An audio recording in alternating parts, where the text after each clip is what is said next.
So one of two things will happen. Either he will be extended or he'll be traded. Wes Edens went on record and gave Giannis Antetokounmpo an ultimatum: extend or get traded. No middle ground, but while Giannis called it a slap in the face publicly, he had already been doing something privately that completely contradicts everything he ever said about his loyalty to Milwaukee, and nobody saw it coming. The announcement. On March 20th, 2026, Bucks co-owner Wes Edens sat down with ESPN's Ramona Shelburne alongside co-owner Jimmy Haslam for a 90-minute interview. Out of that session came one statement that changed everything. Edens spoke on the record about Giannis entering the final year of his contract. Giannis is going into the last year, in brackets, of his contract. There were only two paths forward. So one of two things will happen. Either he will be extended or he'll be traded. And the option of simply letting him play out the year was not one of them. It's not consistent with what's good for the organization. That's not a Giannis issue. That was the statement on the record from the controlling owner of the Milwaukee Bucks. To understand what made those words land the way they did, you need to know who Wes Edens is within this ownership structure. Edens holds controlling authority over the Bucks until April 2028 under a rotating governance arrangement the franchise put in place when Jimmy Haslam bought in from Mark Lasry in 2023. So when Edens speaks publicly about what will happen to Giannis, he is not a co-owner offering speculation. He is the person with the authority to make that call. What he said, stripped to its core, is this: the Bucks cannot go into the 2026-27 season with Giannis in the final year of his contract and no guarantee of an extension. The risk of losing him to free agency in 2027, yielding nothing in return, is not a risk this organization is prepared to take. On October 1st, 2026, Giannis will become eligible for a 4-year, $275 million Supermax extension. He currently holds a $62.7 million player option for the 2027-28 season. The clock is ticking.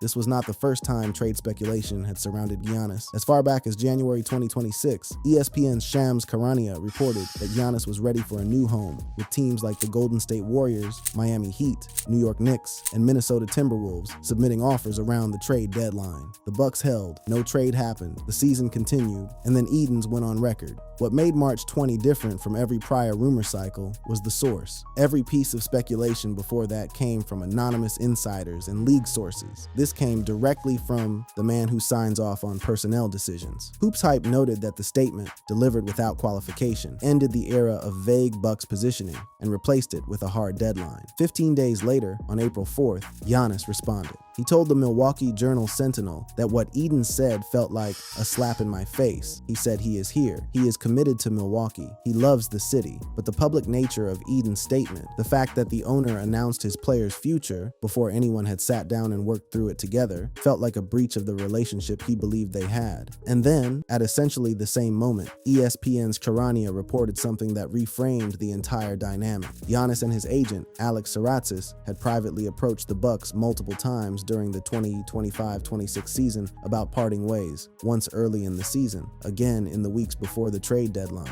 This was the man who once said on record, "I plan to be with the Bucks for my career. Not in my nature to ask for a trade," now quietly telling the organization he was ready to leave. That reversal does not erase his frustration with how Edens handled the public announcement, but it does complicate the narrative of Giannis as a man fully committed to Milwaukee who was blindsided by his owner's business calculation. The picture that emerges from the full accounting is of two parties who had already started moving toward an exit, without the other knowing quite how far along the other had gotten. As of April 8th, 2026, Charania has described a Giannis trade this offseason as inevitable, based on where the organization stands. Multiple insiders describe the relationship as heading toward what one source called a nasty breakup. The man who delivered Milwaukee its first championship in 50 years, the player who signed 2 extensions to stay, the face of the franchise since 2013, is almost certainly leaving. The question is how we got here, and the answer starts with the season itself. The 2025-26 season, how it all collapsed. If you need a single number to capture what the 2025-26 Milwaukee Bucks season has looked like, it is this: 31-48. The record of a franchise that entered the year believing, or at least hoping, it still had a window to contend, and instead watched that window slam shut over the course of one of the most dysfunctional campaigns in the organization's recent memory. What unfolded was a season that felt, by the accounts of people inside it, less like a basketball campaign and more like a slow-motion collapse. Sources describe described the locker room atmosphere as feeling like a funeral. That is not a metaphor deployed casually. It describes the emotional weight of a team that had come to understand it was watching something irreplaceable disintegrate, game by game, week by week. Giannis himself played only 36 games. Lower body injuries, calf strains, an adductor issue, and then a left knee hyperextension with a bone bruise sustained on March 15th against the Indiana Pacers, carved deep into his availability across the season. When he did play, the numbers were elite: 27.6 points, 9.8 rebounds, and 5.4 assists on 62.4% shooting from the field. Even at 31, even under the strain of a disintegrating organizational relationship, his production remained among the most efficient in the sport. But the games he played and the games he missed told two entirely different stories, and this season told the one where he wasn't there far more often. Head coach Doc Rivers drew sustained criticism for player-coach disconnects that found their way into the public domain with alarming regularity. One episode that became emblematic of the dysfunction involved veteran Kyle Kuzma being benched in a manner that, per sources, created visible and lasting friction in the locker room. Bobby Portis, a longtime Buck and a crowd favorite at Fiserv Forum, aired his frustration to those around him. "This is why we suck," words that were never intended for public consumption, but escaped the locker room walls anyway and made their way into the broader narrative of a team coming apart. The Bucks carried the worst net rating in the NBA across the month of March 2026. In one particularly grim illustration of where the franchise stood, they lost to the Utah Jazz, a team deploying players most observers had never encountered, on the second night of a back-to-back by 32 points. The Jazz started players like Elijah Harkless, Cody Williams, and Anderson Garcia, the latter of whom was operating on a 10-day contract, and played all 48 minutes of the game regardless. Milwaukee, with a roster that had been constructed around a two-time MVP and cost the organization dearly in terms of future assets and dead cap money, could not compete with any of it. The off-season construction that was supposed to prevent exactly this kind of collapse had gone catastrophically wrong. The Bucks waived and stretched Damian Lillard, an all-time top 75 player, absorbing approximately $22 million in dead cap money spread across the next 5 years. They handed Miles Turner a contract worth over $100 million.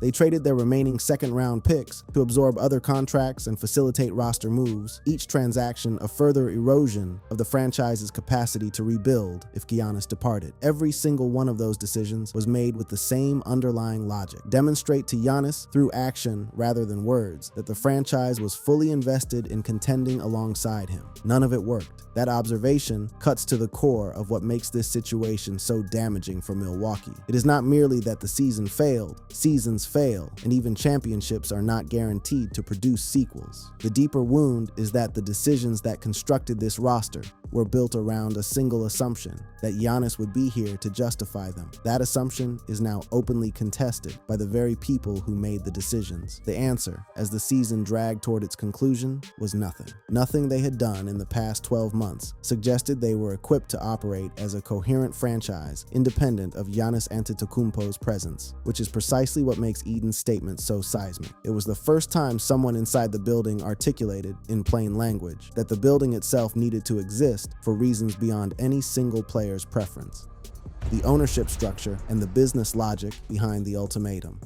The most revealing element of Wes Eden's March 20th statement was not the words themselves. It was the precision and calm with which he delivered them. There was no softening of the message around legacy or loyalty or what Giannis has meant to the fabric of this city. The statement was framed explicitly in organizational and financial terms, not personal ones. That's not a Giannis issue. That's any player that's in their last year. That framing reveals the operating philosophy of an ownership group that is being driven, above all else, by asset management. Forbes reported that Eden's personal net worth declined from approximately $4.3 billion in 2023 to $2.5 billion by 2025, a contraction of nearly $2 billion in 2 years. That kind of financial pressure fundamentally reshapes how you think about holding and deploying major assets, allowing the most recognizable buck since Kareem to simply walk out the door in free agency, yielding nothing in return: no draft capital, no young players, No cap flexibility is not just emotionally unsatisfying from an organizational standpoint. It is, from a purely financial perspective, indefensible. The Bucks were purchased for approximately $550 million in 2014. The franchise's value has since climbed to over $3 billion,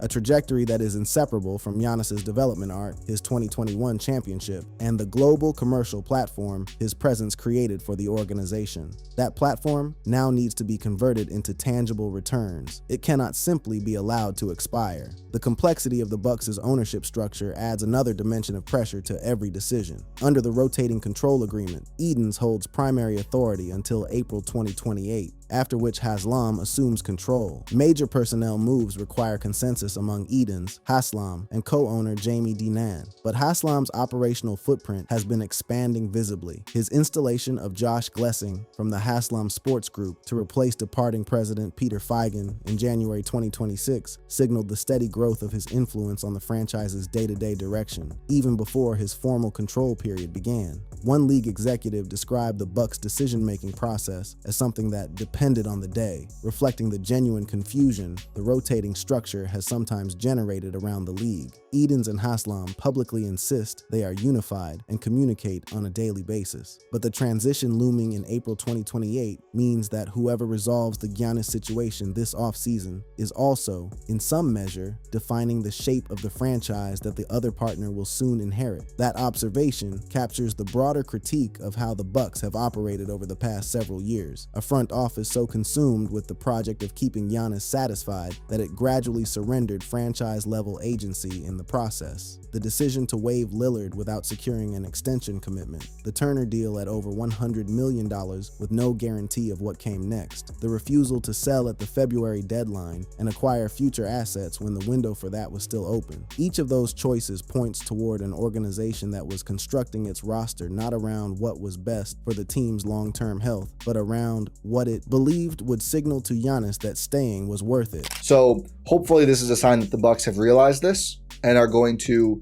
again, try to impress him. Fine, try to woo him. Make a better team. The extend or trade ultimatum, viewed from that angle, is not simply a business statement. It is the Bucks, finally and openly, reasserting themselves as an organization with institutional logic that does not exclusively follow the preferences of any single player, no matter how transformative that player's presence has been. Giannis fires back. A slap in my face, the private trade requests, and the NBA investigation.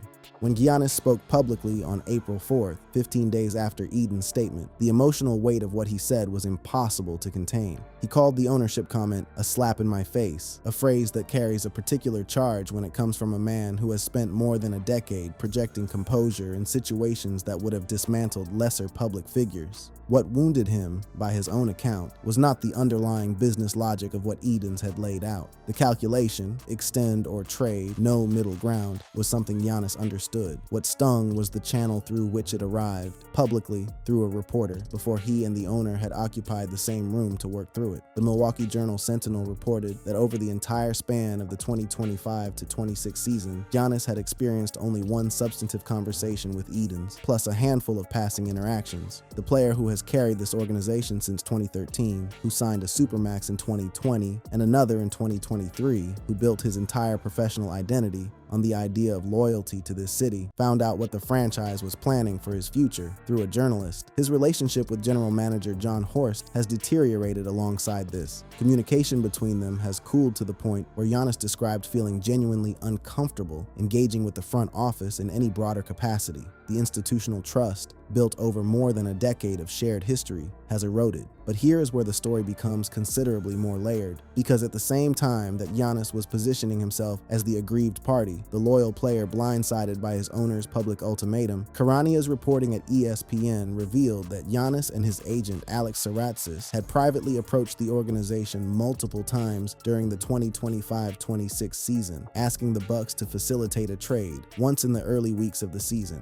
then again indicts the period directly before the February trade deadline. This is the man who once stated, unambiguously and on record, that asking for a trade was not in his nature, now quietly doing exactly that, twice in the span of a single season. That reversal does not erase the legitimacy of his frustration with Eden's public announcement, but it does complicate the clean narrative of a devoted player who was ambushed by cold-blooded ownership calculus. What the full picture reveals is two parties who had both already privately begun moving toward an exit, just without complete visibility into how far along the other side had gone. Compounding all of this is an NBA investigation that erupted into public view at roughly the same moment and has made the relationship between player and franchise even more combustible. On March 15, Giannis hyperextended his left knee and sustained a bone bruise in a game against the Indiana Pacers. He has not played since. The Bucks maintain he is not medically cleared and that their standard return-to-play protocol, which includes 3-on-3 scrimmages as a mandatory intermediate step, must be completed before any competitive appearance. Giannis has stated the opposite with force. He told reporters he was participating in warm-ups without visible limitations, that he was ready to compete, that the team was the obstacle. "I'm available to play today, right now. I'm available. I hate it when people force me to do things against my nature. I'm a player. I get paid to play." He said he welcomed the league's investigation. He said being held out of games in a season that had already been lost felt like one more layer on the same wound he had been absorbing all year. The NBA, which launched a formal probe under its player participation policy, issued an update confirming that Giannis had declined to participate in scheduled 3-on-3 scrimmages as part of his return-to-play process. A separate dispute centers on whether the team formally requested or offered a group workout during the week of March 30th, a fact both sides contest. As of April 8, 2026, the league has stated that certain facts remain in dispute and the investigation is ongoing. No penalties have been announced. The NBPA entered the dispute on March 24th with a statement urging the league to enforce its anti-tanking policies and specifically naming Giannis as a player who, if healthy and available, should be on the court. The union's formal involvement signals that this conflict has moved far beyond a medical disagreement between a player and his team. It has become a proxy for a larger argument about organizational authority, player rights, and what it means to preserve the integrity of a season's final weeks. Doc Rivers, caught between the two sides, stated publicly that he wished the matter had stayed private. He described it as a grown man's game that should have been resolved inside the building. It was not. Nothing in this season has been. Trade destinations, franchise implications, and what comes next. If Eden's statement functions as the hard organizational deadline, it was framed to be extension signed by October 1st, 2026, or trade, then the offseason now bearing down on Milwaukee carries a weight unlike anything the franchise has faced since the decision to build around a raw 18-year-old from Athens in 2013. Insiders, including Karania, have described a Giannis trade this offseason as inevitable based on where the organization currently stands. The question at this stage is not whether a deal happens. The question is what it yields and where Giannis lands. At the February 2026 trade deadline, the Golden State Warriors had offered 4 unprotected first-round picks as the foundation of their package. The Miami Heat assembled an offer built around Tyler Herro, Kello Ware, and additional draft capital. The New York Knicks, carrying the league's deepest reserve of future picks, were engaged. The Los Angeles Lakers, with access to 2031 and 2032 first-round selections post-draft restriction, were circling. The Bucks held at the deadline. They believed they could extract more. They may still be right, but only if they move with clarity this summer, rather than drifting back into another cycle of indecision. Milwaukee's asking price has reportedly reached the level of blue-chip young players. Demands like Evan Mobley from Cleveland or VJ Edgecombe from Philadelphia illustrate how high the Bucks have calibrated their floor. Multiple suitors at various points have privately expressed frustration with what they perceived as a lack of organizational urgency in Milwaukee. That perception may shift now that the controlling owner has publicly committed to a resolution. For Giannis, at 31, the urgency is different but no less pressing. His per-game production remains at an all-NBA level, even through the chaos of this season. But the fact that he appeared in only 36 games will shadow every trade conversation. Acquiring franchises will evaluate his durability alongside his talent, and lower body injury concerns that have accumulated over multiple seasons are a legitimate variable in that calculation. A destination like Golden Golden State, built on offensive spacing and a culture of distributed responsibility, would offer a different environment than Miami, where Pat Riley's system rewards physical toughness and collective investment over individual accommodation. What the Bucks get back will define the next decade. A trade resets the franchise's asset base, first-round picks, young developing players, potential cap flexibility, in a way that preserves the organization's ability to compete again in the medium term. The alternative scenario, in which no deal is reached, no extension is signed, and Giannis walks out the door in 2027 as a free agent, leaves the Bucks with the Turner contract, the Lillard dead money, and essentially nothing to build from. Milwaukee has not attracted an elite free agent on its own terms at any point in recent memory. Drew Holiday was traded for, Damian Lillard was traded for, and by multiple accounts did not want to come regardless. Without Giannis, the franchise's draw in a free agency market governed by player choice and cap parity is negligible. Without draft assets from a trade, the path back to relevance narrows to something difficult to navigate. This is the full weight of what Eden's statement carries. It was not a provocative offhand remark. It was the public articulation of a long overdue organizational reckoning. The moment where the Bucks stopped managing the Giannis situation and started defining it. And then there is the Kalshi investment controversy from February 2026, in which Giannis took a stake in a prediction market platform that simultaneously saw tens of millions of dollars wagered on his potential trade destination, which added another turbulent thread to a story already straining under its own accumulated weight. Critics pointed to conflicts of interest and echoed concerns about NBA gambling integrity following a separate 2025 league scandal. The NBA examined it. No formal violation was announced, but the episode captured something real about where this moment sits. Every move Giannis makes now happens under a scrutiny that reflects the expectations attached to a man who, for the better part of 12 years, operated as something approaching franchise perfection. Giannis Antetokounmpo arrived in Milwaukee at 18. He stayed through years where the losses were routine, and the questions about whether a player of his caliber would remain in a market like this were reasonable ones. He signed an extension in 2020 when he could have tested free agency. He signed another in 2023 when the same option was available. He delivered a championship in 2021 that this city had been waiting 50 years to celebrate. He gave Milwaukee a global identity it had never previously possessed. He became the adopted son of a franchise that, before his arrival, most casual fans outside Wisconsin would have been hard-pressed to name a player from. And now, Wes Edens has said, in plain and public language, that the business requires a decision: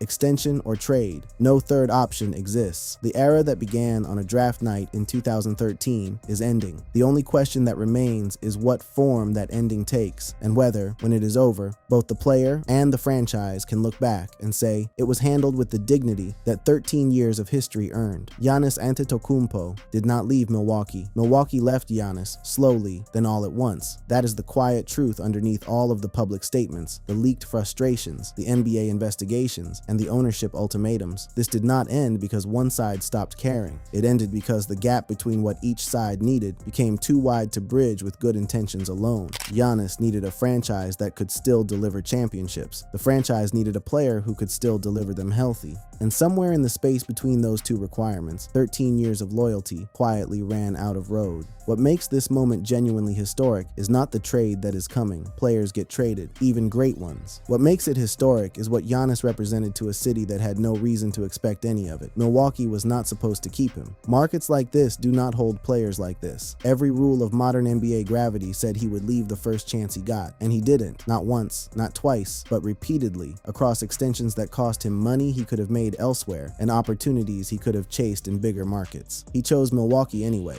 He chose it until he couldn't anymore. Wes Edens said, "Extend or trade. The business is the business," and he is not wrong. Organizations that let transcendent assets expire into free agency without return do not recover quickly. But the weight of this moment is not fully captured by asset management. It is captured by what gets lost when a relationship built on a foundation that rarely finally breaks. Not just a player, not just a contract, but the specific and unrepeatable thing that Giannis and Milwaukee built together over 13 years that neither of them will ever fully get back. The Greek Freak gave this city everything. Now it's time to see what comes next. Thanks for watching. Check out other cards on the screen.